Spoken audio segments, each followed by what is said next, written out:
I've got quite the collection of totaled and rebuilt titled vehicles, and today, well, I'd like to fix everything wrong with all of them. That's the goal, at least. Now, I know I have a lot of expensive German cars here, but I promise you this isn't Daddy's money, because if it was Daddy's money, well, they wouldn't be R-titled vehicles, that's for sure. First car up is the G80.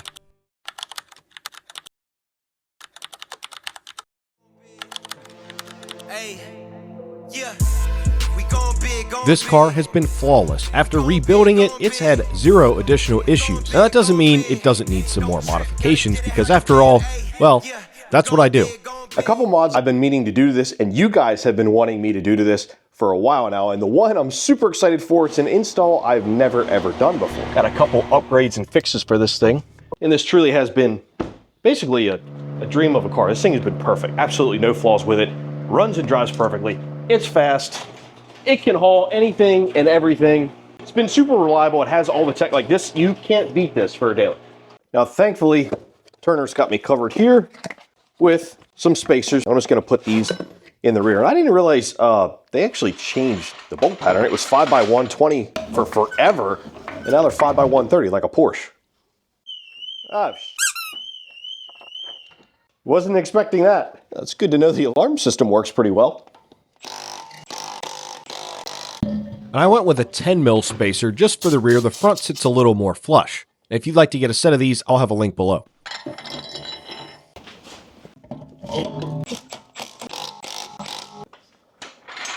Oh, that's a perfect improvement. Heck yeah.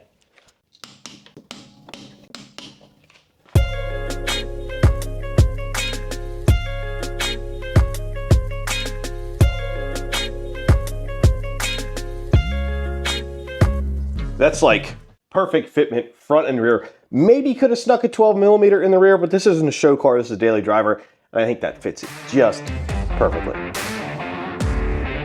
And now for something a lot of you guys requested and suggested, window tint. I've actually never tinted any of my vehicles other than the front windows of my truck, so this is new to me, but I got all the windows done on the G80, and I will say it made a big improvement. It looks a lot better. I'm really happy with it.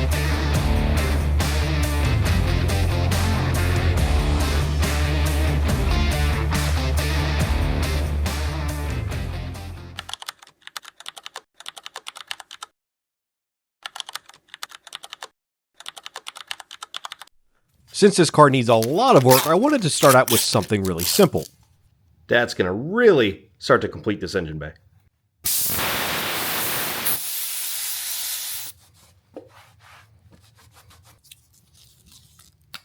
And of course it doesn't f***ing fit. Son of a bitch. It's close, but I'm gonna try to make it a little easier to work on the E30 and use the quick jacks, because I'm going to have to get it pretty high in the air.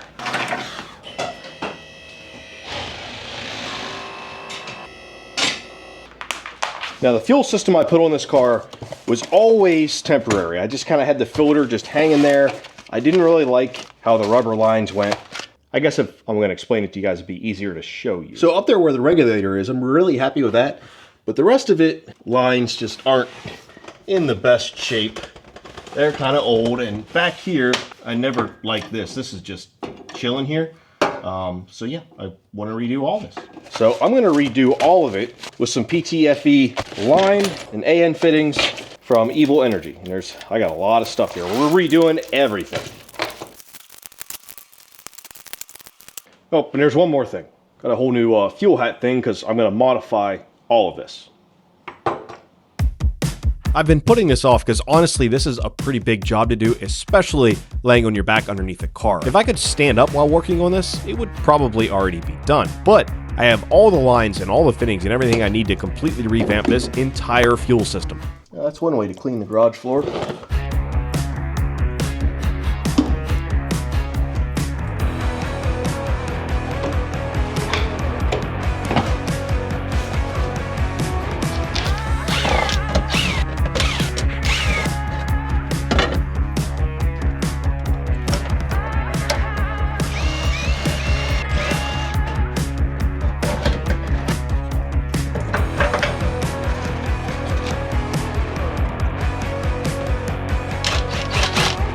actually one of the parts I really didn't like.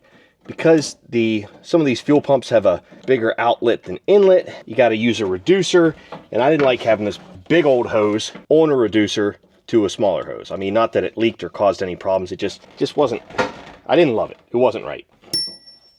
Now what I do need is to swap out this connector and use it on the other fuel hat. I think I'm gonna probably start with the fuel filter, get that situated.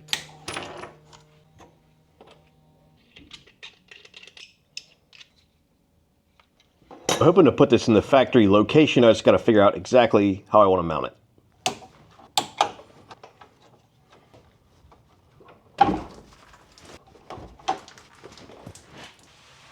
This is going to be a pretty clean floor by the time this video is done.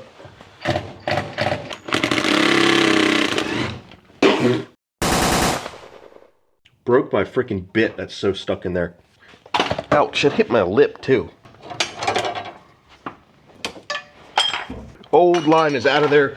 I'm keeping the one metal line, plus the brake line obviously, but the one metal line I think I'm going to turn into the evap line running back up, because I don't currently have that.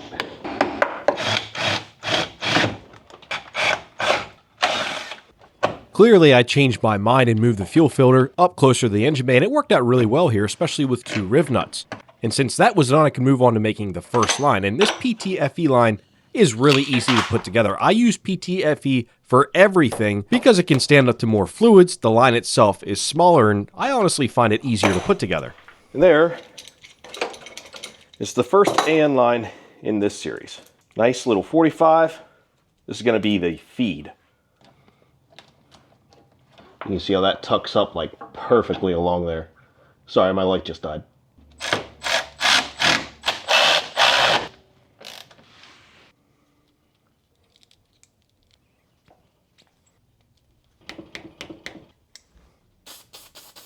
And after making the feed and return line, I could crawl under the car and start routing them. And how I did so was right along where the factory brake line and fuel line went. And I used a combination of Evo Energy's line clamps and zip ties to get everything in place.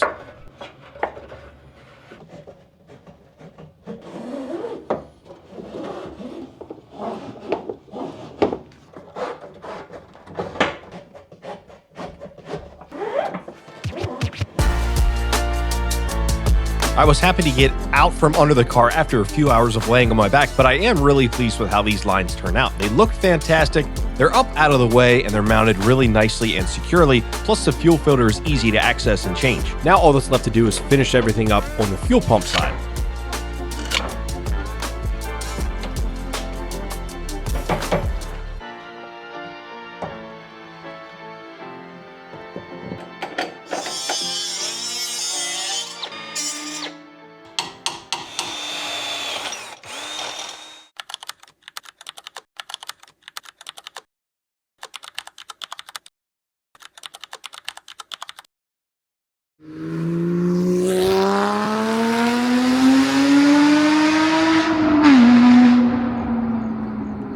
This Cayman GT4 was a really lucky purchase, and it hardly needs anything. But it's missing a fire extinguisher because it came with a Renline mount, so why not put one in there? So I ordered one up. I mean, looking at this looks pretty big. I kind of doubt this is the right one, but you never know until you try. I mean, it's kind of close, but those clamps won't shut, so that's not going to work. It's significantly smaller than this one, but knowing my luck, it's probably too small. All right, well, so how about this one? Yep, and it's way too small. Damn it! I mean, the good news is my house and garage could use some more fire extinguisher systems, so now I have 3. And if I'm gonna have a fire extinguisher in here, I might as well mount it.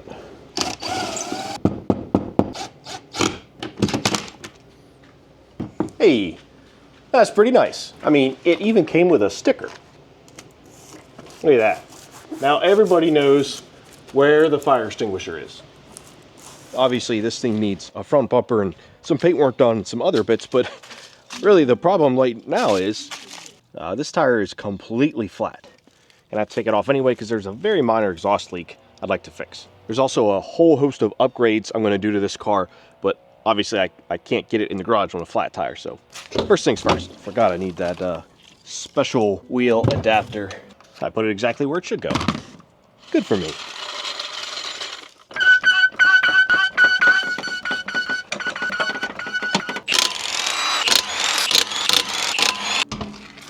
Well, one would presume that some type of screw or something got in there.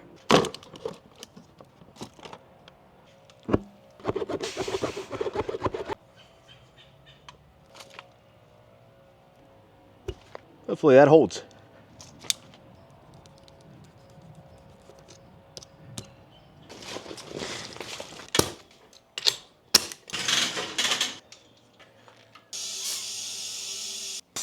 So far it's holding. It's holding just fine. Now to fix that very minor exhaust leak, which is probably my fault anyway.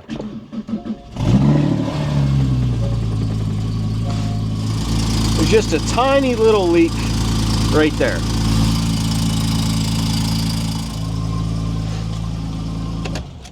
Definitely want to shut it off before it gets too hot. I don't think I had the gasket set in there just quite right, and it's such a small leak, so I'm just going to put a little bit exhaust gasket maker on both sides, and this should make it 100% leak free. Some people actually just use this completely in lieu of a gasket, which I guess I could do, but I have the gasket, so why not use it? And yes, you will get this stuff absolutely everywhere.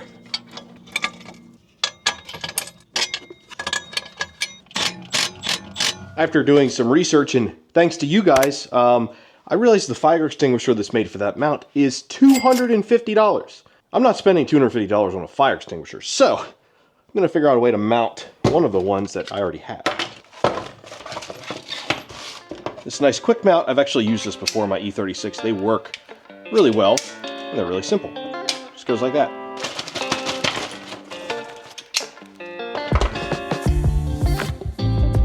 This is a pretty universal mount. It just attaches with hose clamps, so you can really use any fire extinguisher that you want.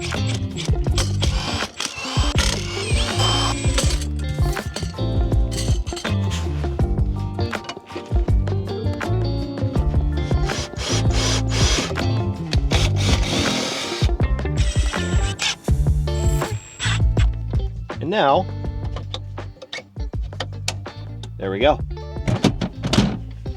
I've got a working fire extinguisher, and if you need it, all you do is pull this pin and the whole thing comes out. And then you can, you know, put out your fire like that, hopefully.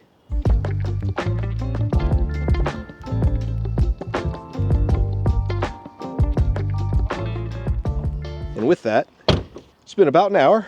Now I can tighten this down fully. Still holding air.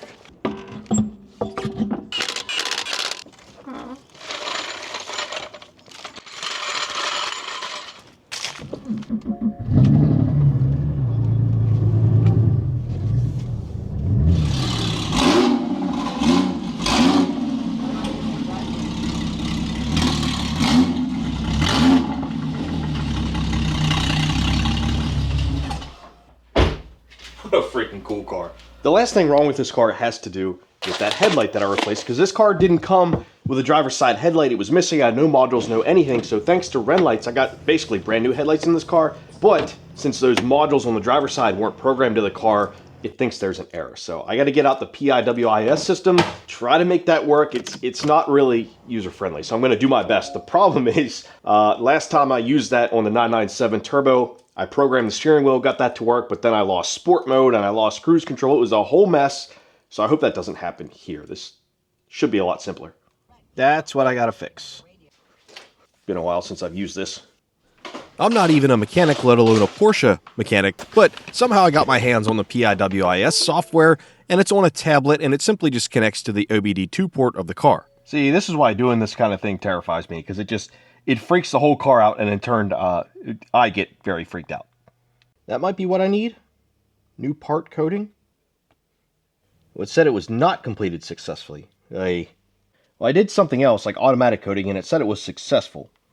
Okay, I think I did everything I need to do. All it's left to do now is, well, try it out. See if I fixed it. Ah, it's still there. Come on. Holy shit, guys, I think I finally got it. I mean, this shit was buried in settings. And now I'm not getting that message anymore. I think we did it. So if you look here, I went through all the headlight stuff, blah, blah, blah, blah, blah. And then I went to front-end electronics. I ran through a couple different things. You see at the bottom there, it says calibration. We got all check marks. I think we're good to go. And if you look up here, the only info I have are the left and right daytime light because they're not plugged in because I don't have a bumper. And the tire pressure monitors have to relearn. That's a huge win because I've been sitting in this chair for what felt like hours. It was at least an hour. But like I said, this software isn't the easiest to use, but I got it. Okay, just to be sure.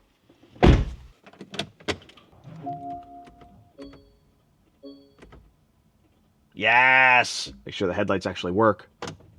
Oh, yeah, I am freaking pumped. I didn't think I'd be able to get that, but I did. Now, other than a front bumper and then some paint work, this car's done. It's perfect. Except for some mods, which you'll see in an upcoming video.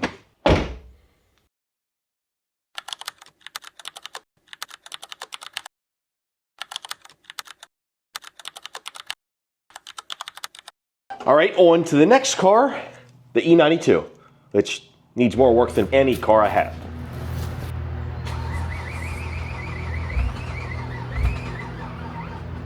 It's dead. Because it has been sitting for a while.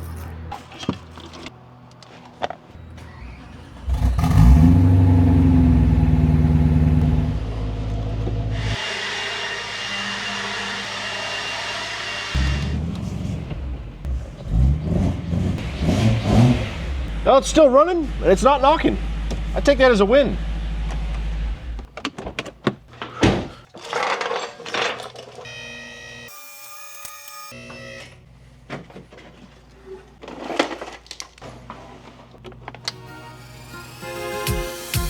Yes, this car has been repainted, but it's not done. There's actually a lot more paint work that has to be done on this. It's actually probably going to be completely repainted top to bottom. Now, I'm going to start with probably the job I want to do least. That's new motor mounts.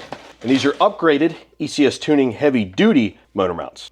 You guys probably don't remember, but when I did the rod bearings on the old S65 that blew up, I put in brand new OEM motor mounts. But one of them has failed, and I'll show you how. Watch how much this engine moves. It should not be moving like that. That's because I can't tighten that motor mount up. The nut in there is just spinning, so the bolt inside the rubber is not holding together, and it's, well, essentially useless. I can spin the whole thing by hand, but the nut doesn't tighten up.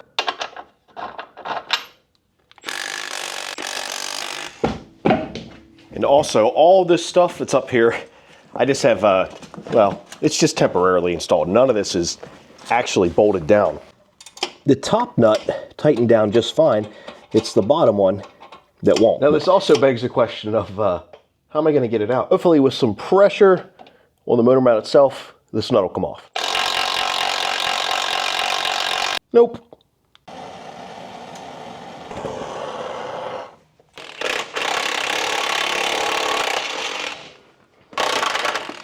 Got it.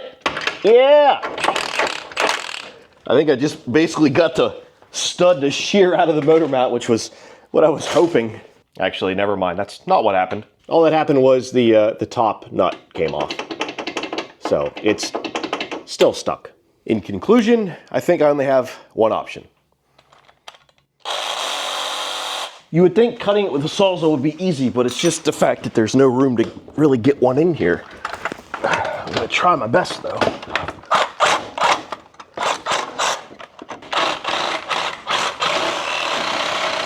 I think I'm cutting it, but I'm not positive.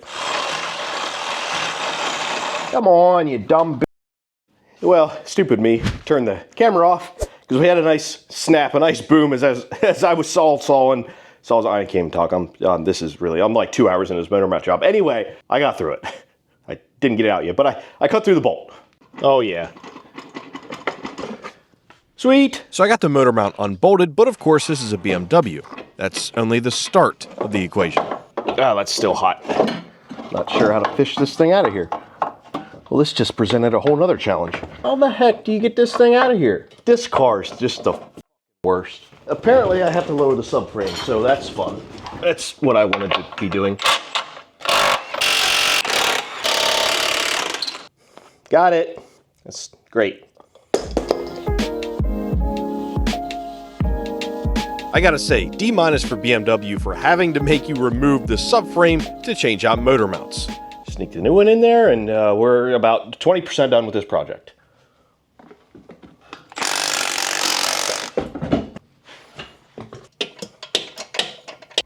This one was perfectly fine, but I'm not going to put one performance one in and one regular. It's not supposed to sound like a box full of marbles.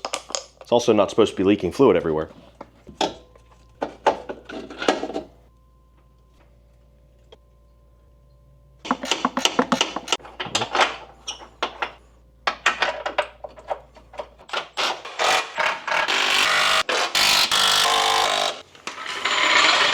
And now when I take the jacks away, the engine doesn't move.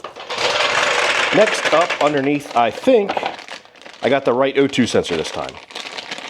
Let's go find out. Yep, that's the right one.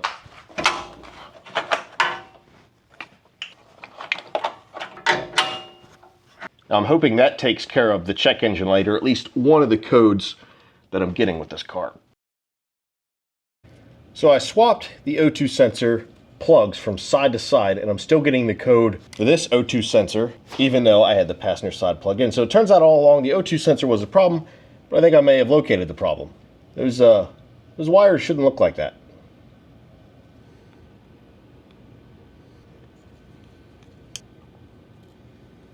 Other than that, I don't see any problems with any of these wires. They all seem solid, other than those two. So I don't know, man. I hope this works, though I'm not super confident in it.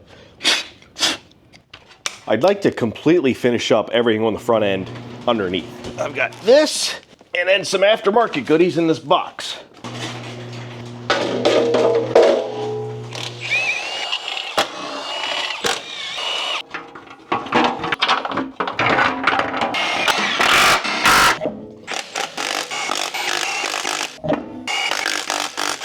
Now, to turn our attention back to the rear, I gotta change some things back here. Change and fix.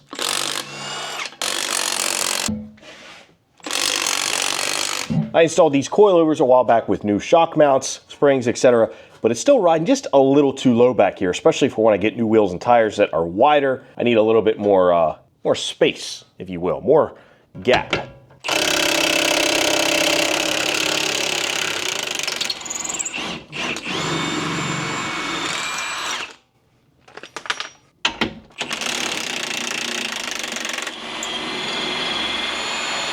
Adjusting these ECS coilovers is really easy. It's just a matter of fine-tuning it so the ride height is just right. I will say this thing rides so much nicer with these than it did on the previous blown-out coilovers.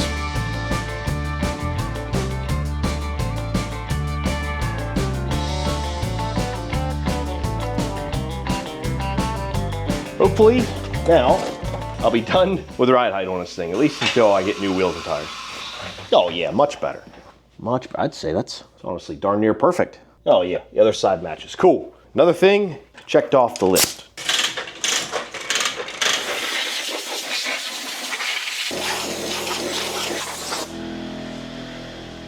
Now, unfortunately, there's about 100 other things wrong here too. I need to code out the damping, the SOS, I think that's that radio module back there that got covered in water. Tire pressure monitor, Suno set time, washer fluid low, that's because it is low. Range is because I don't have any gas. Replace brake pads, the pads are all new and the sensors are new. So I don't know why I'm getting the brake pad warning, but I do need to fill this thing up with gas.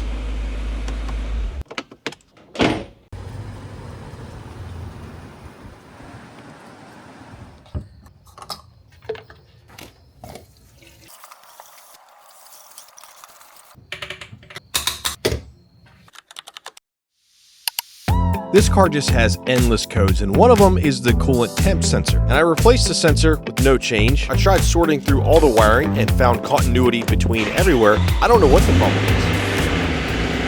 is. Still getting that same freaking code. Damn it.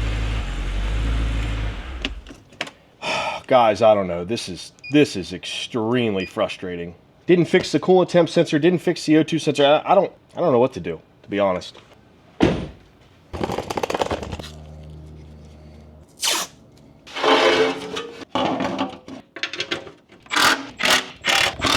I don't know what to do anymore, guys.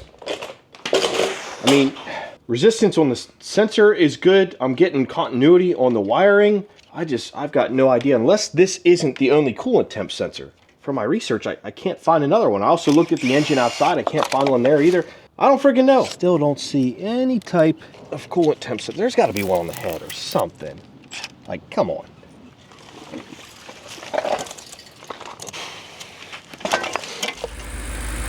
Well, I got it down to 2 codes, and I can't quite figure them out.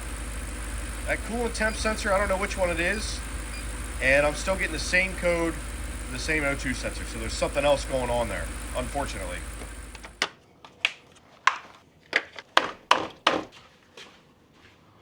Ouch.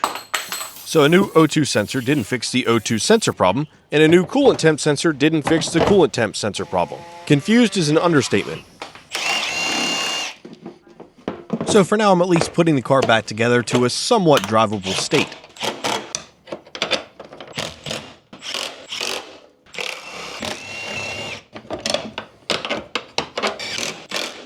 Blow the leaves out and they come right freaking back.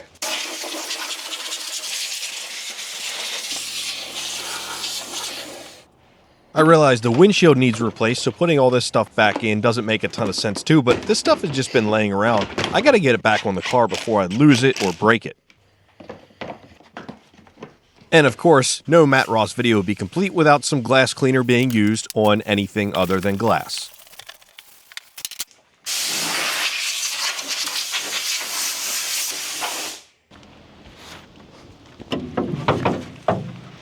I was worried I wouldn't be able to get this on by myself, but this thing is super light, assuming that it's aluminum.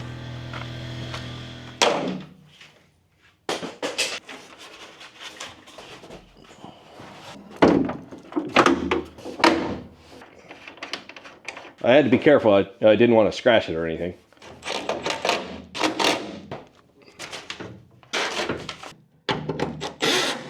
What a bitch. And like everything else in this car, of course the hardware doesn't match. Hopefully this still unlatches. Oh yeah.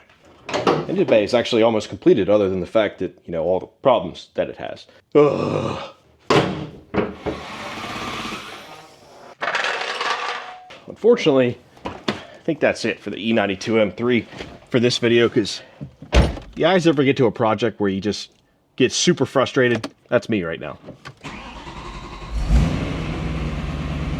This thing just has too many problems to fix in one video.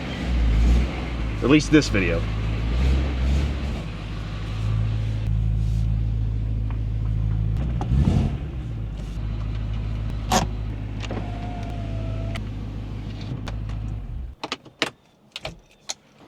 And look at the freaking mess that's left behind. Holy crap. You know what? Why wouldn't I spill bolts everywhere? That's fun. Couldn't be doing any better in this video.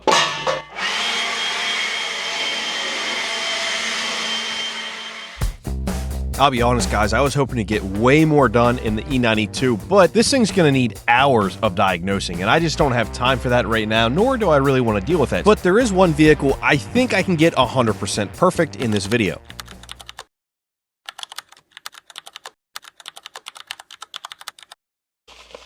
You guys have been asking for this for a long time, and I finally caved in because I think it's going to look good and really tie the rear end of this car completely together. All right, I do think this is going to be a pretty nice little touch. I just got to figure out exactly where it goes. Boy, this is dirty. So I have to cut out that, put it in there, and then stick. Oh boy, this is already more work than anticipated. Why wouldn't this just come already on there? It at least fits well. Goes about where I thought it goes, towards the bottom end of that. If you guys remember, I used to have a GT3 RS style wing on this car, but I swapped that out for the stock one with the ERAM upgrade for the spoiler, so everything works, and I think putting the turbo badge on here is just going to finish it out and make it look more OEM. And I think that really was the finishing touch to the rear of this car. What do you guys think? But now onto something else, fixing something that's really, really annoying on Porsches. This is super annoying, dimpy, and weak. That sound is awful. I'm replacing the alarm beeper, which is the exact same thing that I did on my GT4. And I'll have a link below if you guys would like to get one for yourself. They're really easy to replace. Luckily, with a few bolts, these old ones just come right out. It uses the factory plug, which just makes everything that much better.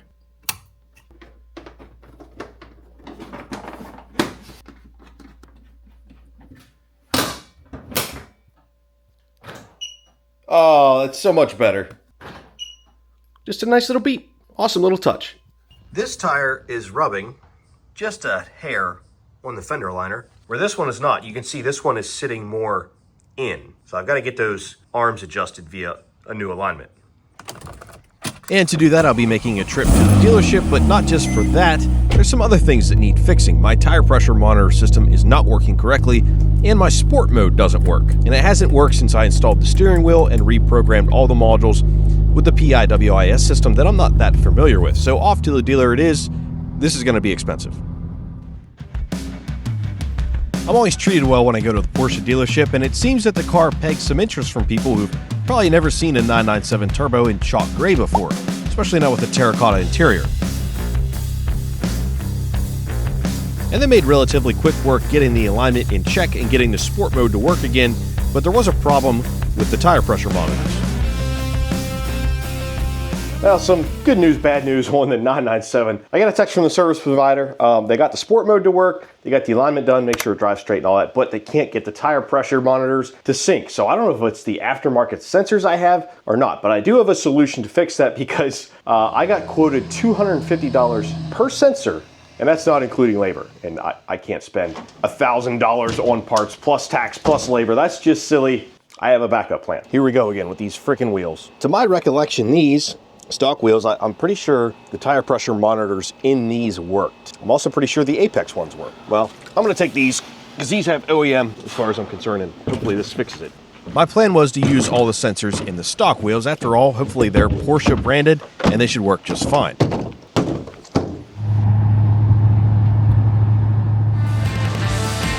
So I took them to the dealership and only 3 of them worked. So plan C, I got some brand new ones from Amazon that are supposed to work, and eventually they did. And they were much cheaper than $250 a piece.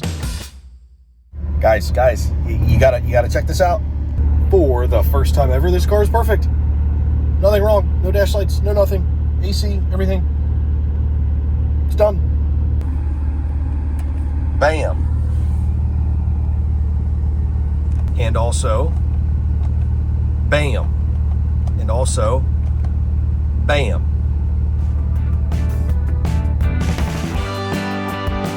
This car has never been perfect. It's never been error-free. There's always been something wrong with it. It's always been fighting me, but to finally get here where this car needs absolutely nothing other than to be driven feels so good.